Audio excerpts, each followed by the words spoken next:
എരിയും തീച്ചുളയെതിരായെരിഞ്ഞ ശദ്രക്കിനെ പോ വീഴ്ത്തപ്പെട്ടാൽ എന്നോടു കൂടെയും അഗ്നിയിലിറങ്ങി വെന്തിടാതെ പ്രിയൻ വിടുവിക്കും.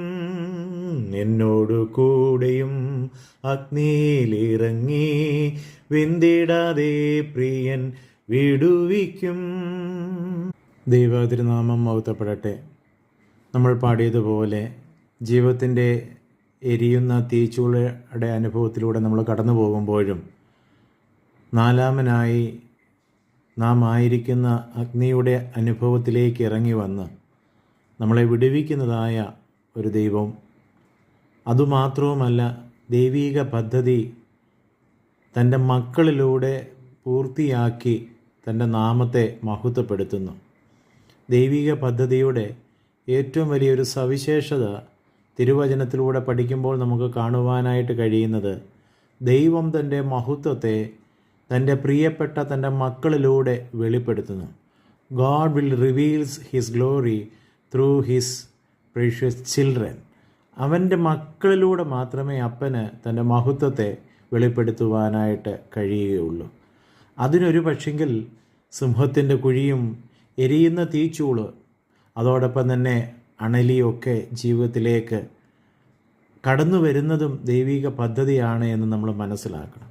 പലപ്പോഴും നമ്മളിത് ഈ ദാനിയേലിൻ്റെ പുസ്തകം പഠിക്കുമ്പോൾ നമുക്കൊരു പക്ഷേ ചിന്തിക്കാം, ഇത്രത്തോളം ചെറുപ്പക്കാർ വിശ്വാസത്തിൽ ഇത്രത്തോളം ശക്തമായി നിന്നിട്ടും ഈ 4 ചെറുപ്പക്കാർക്കിടെയും ജീവിതത്തിലേക്ക് വന്ന പ്രതിസന്ധികൾ, 3 പേര് തീച്ചൂളയിലേക്ക് എറിയപ്പെടുന്നു, ഒരാൾ സിംഹത്തിൻ്റെ കുഴിയിലേക്ക് എറിയപ്പെടുന്നു. നമ്മൾ കഴിഞ്ഞ ദിവസം പഠിച്ചതുപോലെ ഈ 4 ചെറുപ്പക്കാരും അവരുടെ വിശ്വാസത്തിൽ ദൈവത്തിലുള്ള ആശ്രയത്തിൽ ഉറച്ചു നിന്നവരാണ്. ആ ഉറച്ചു നിന്നവരുടെ ജീവിതത്തിൽ എന്തുകൊണ്ട് ദൈവം ഇതൊക്കെ അനുവദിച്ചു എന്നൊരു പക്ഷെങ്കിൽ സ്വാഭാവികമായി നമുക്കൊരു ചോദ്യം വന്നേക്കാം മനസ്സിൽ. എന്നാൽ ഇവിടെയൊക്കെ ഞാൻ കാണുന്നതായ മനസ്സിലാക്കിയ ഒരു സത്യം എന്തെന്നറിയാമോ? ദൈവത്തിന് ഒരു പദ്ധതി, the divine plan of God, ദൈവത്തിൻ്റെ ദൈവീകമായ വിശുദ്ധമായ പദ്ധതി ആയിരുന്നു ഇതെല്ലാം. അവസാനത്തിലേക്ക് നമ്മൾ വരുമ്പോൾ ഈ പദ്ധതിയുടെ പൂർത്തീകരണം നമുക്ക് കാണുവാനായിട്ട് കഴിയുന്നു. ഞാൻ പറഞ്ഞല്ലോ, ദൈവം തൻ്റെ മഹത്വത്തെ തൻ്റെ പ്രിയ മക്കളിലൂടെ അവൻ വെളിപ്പെടുത്തുകയായിരുന്നു ചെയ്തത്. ഈ 3 ചെറുപ്പക്കാർ തീച്ചൂളയിലേക്ക് വീഴുന്നതിന് മുമ്പ് അവരുടെ ദൈവം ആരാണ് എന്ന് നെബൂഖദ്നേസർ രാജാവിനോട് പറഞ്ഞിട്ടും മനസ്സിലായില്ല. കാരണം അവരാരെയാണ് ആരാധിക്കുന്നത്? അവരാരാധിക്കുന്ന അവരുടെ ദൈവത്തിൻ്റെ മഹത്വത്തെ ഈ നെബൂഖദ്നേസർ രാജാവിന് മനസ്സിലാകുവാൻ പ്രയാസമായിരുന്നു.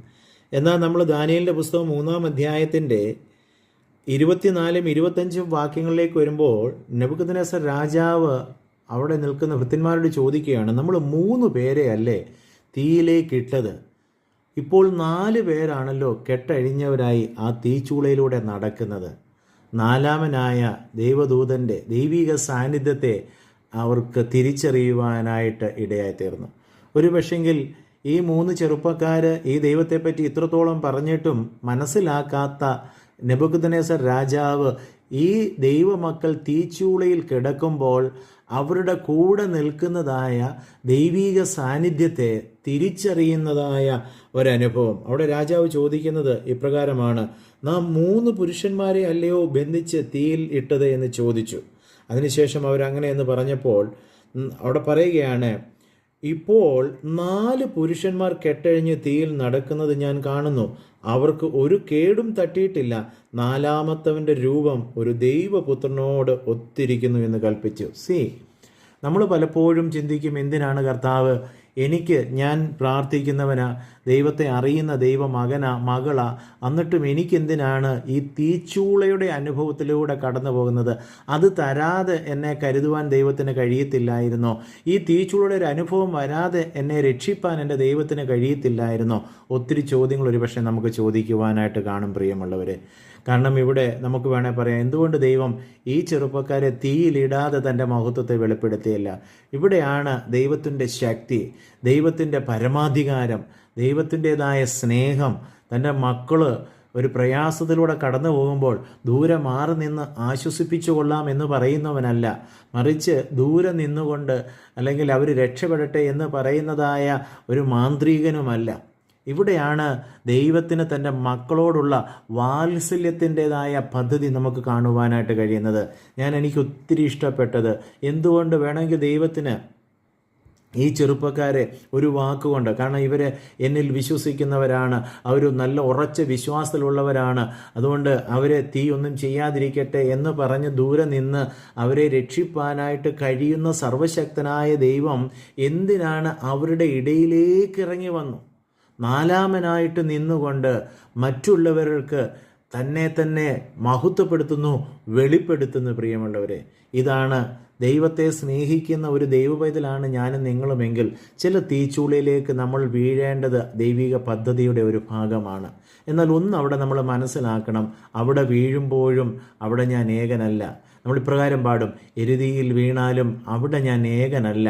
ആ ദൈവികമായ പ്രസൻസ്, സാന്നിധ്യത്തെ നമുക്ക് അവിടെ കാണുവാനായിട്ട് കഴിയുന്നു.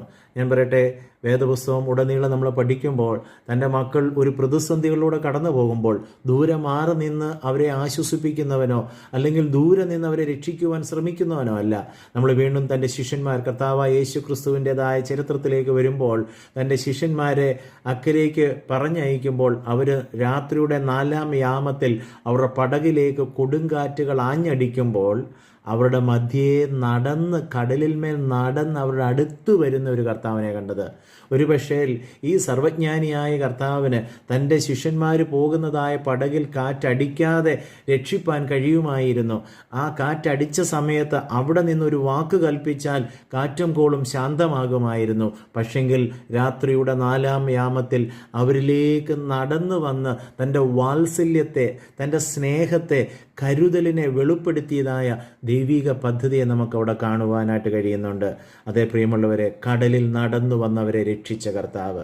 ഇവിടെ നമ്മൾ മനസ്സിലാക്കേണ്ടത് ദൈവിക പദ്ധതിയുടെ ഒരു ഭാഗം ചിലതൊക്കെ അനുവദിക്കുന്നത് നമുക്ക് പ്രയാസമെന്ന് തോന്നും, നമുക്ക് കഷ്ടതയെന്ന് തോന്നും, നമുക്ക് എരിയുന്ന തീച്ചൂളുടെ അനുഭവം എന്നൊക്കെ തോന്നുമ്പോഴും നമ്മൾ ഒരു കാര്യം മനസ്സിലാക്കണം, ഇത് ദൈവിക പദ്ധതിയുടെ, ദൈവനാമ മഹത്വത്തിന് വേണ്ടിയുള്ള പദ്ധതിയുടെ ഒരു ഭാഗമാണ് ഞാൻ ഇന്ന് കടന്നു പോകുന്ന തീച്ചൂളയുടെ അനുഭവം. ഇന്ന് എന്നെ കേൾക്കുന്ന ആരെങ്കിലും ഇങ്ങനെയുള്ളതായ എരുതിയുടെ അനുഭവത്തിലൂടെ, തീച്ചൂളയുടെ അനുഭവത്തിലൂടെ കടന്നു പോകുന്നുവെങ്കിൽ ഉറപ്പായിട്ട് ഞാൻ പറയട്ടെ പ്രിയമുള്ളവരെ, നിങ്ങൾ തനികയല്ല.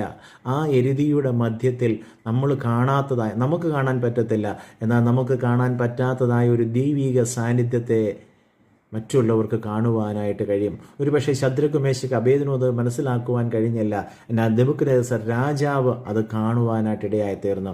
ഒരു പക്ഷേ നമ്മളല്ലായിരിക്കാം, മറ്റുള്ളവരത് കാണുവാനായിട്ട് ഇടയായിത്തീരും. അതിലൂടെ ദൈവനാമത്തെ മഹത്വപ്പെടുത്തുവാനായിട്ട് സാധിക്കും. അതിനുവേണ്ടി നമ്മളെ വിട്ടുകൊടുക്കാം, അതിനുവേണ്ടി നമുക്ക് പ്രാർത്ഥിക്കാം. ഈ താൽക്കാലികമായ ഈ തീച്ചൂളയെപ്പറ്റി ഭാരപ്പെടാതെ, നിരാശപ്പെടാതെ ഈ വിശ്വാസത്തിൽ ഉറച്ചു നിൽക്കുക. അതിലൂടെ ദൈവനാമം മഹത്വപ്പെടട്ടെ, ദൈവിക പദ്ധതി നമ്മളിൽ പൂർത്തിയാക്കട്ടെ. പ്രാർത്ഥിക്കാം. അതെ, ഞങ്ങളുടെ നല്ല കർത്താവേ, സ്വർഗീയ പിതാവേ, ഞങ്ങളിലൂടെ നിൻ്റെ നാമത്തെ മഹത്വപ്പെടുത്തുവാനുള്ളതായ ആ ദൈവിക പദ്ധതിയെ തിരിച്ചറിയുവാനും അല്പം എരുതിയുടെ അനുഭവത്തിലൂടെ ഞങ്ങൾ കടന്നു പോകേണ്ടതായ സാഹചര്യം വന്നാലും അവിടെ ഞങ്ങൾ വിശ്വാസം ഉറച്ചു നിൽപ്പാനും എരുതിയിൽ ഇറങ്ങി വന്ന 4-ാമനായി ഞങ്ങളോട് കൂടെ ഇരുന്ന് ഞങ്ങളെ രക്ഷിച്ചതായ ആ ദൈവിക സാന്നിധ്യത്തെ ഞങ്ങളുടെ ചുറ്റുമുള്ളവർ തിരിച്ചറിയുവാൻ, ഞങ്ങളിൽ വ്യാപരിക്കുന്ന ദൈവിക ശക്തിയെ അറിയുവാനും അതിലൂടെ ദൈവനാമത്തെ മഹത്വപ്പെടുത്തുവാനും ഞങ്ങൾ ആരാധിക്കുന്ന ദൈവം സർവ്വശക്തനെന്ന് മറ്റുള്ളവർ സാക്ഷിപ്പാനും ഇടയാക്കണം. കൃപ കൊണ്ട് എല്ലാവരെയും നിറയ്ക്കണം. യേശുവിൻ നാമത്തിൽ തന്നെ പിതാവേ, ആമേൻ, ആമേൻ.